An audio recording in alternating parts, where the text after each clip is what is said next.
Dari tahapan Pilkada Buleleng, pemirsa, bakal pasangan calon perseorangan Dewa Nyoman Sukrawan, Gede Dharma Wijaya atau Paket Surya harus mencapai target minimal dukungan sah 21.598 KTP. Dari angka 40.283 dukungan yang sah, pada verifikasi faktual pertama dukungan dinyatakan memenuhi syarat mencapai 18.716 dukungan.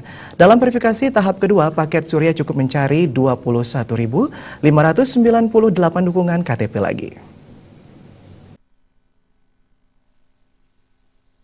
Ketua KPUD Buleleng, Gede Suwardana, mengatakan proses verifikasi faktual dukungan perbaikan calon perseorangan Dewa Nyoman Sukrawan Gede Dharma Wijaya atau paket suara yang akan bertarung dalam Pilkada Buleleng 2017 masih terus berjalan. Kini tahap verifikasi faktual telah berakhir pada 17 Oktober. Tim sukses Paket Surya gencar menggalang dukungan agar mampu memenuhi syarat minimal dukungan sah yang mencapai 21.598 KTP. Dari angka 40.283 dukungan yang sah pada verifikasi faktual pertama, dukungan dinyatakan memenuhi syarat mencapai 18.716 dukungan.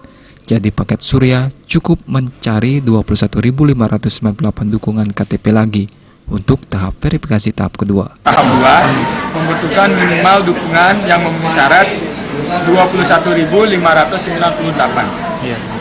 dari 49.000 yang diserahkan.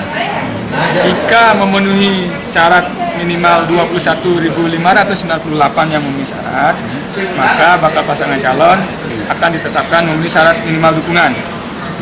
Kemudian akan ditetapkan sebagai pasangan calon.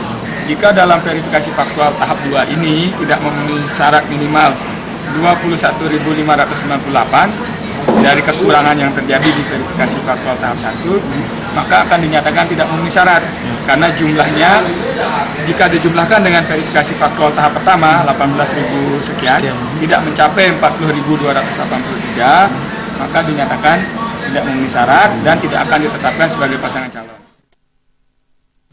Ketua KPUD Buleleng, Gede Suwardana, menambahkan proses verifikasi faktual untuk dukungan perbaikan calon perseorangan akan berakhir 17 Oktober pukul 24.00 WITA. Selanjutnya PPS akan membuat berita acara hasil verifikasi faktual di tingkat desa untuk diteruskan ke PPK. Komang Yuda, Bali TV.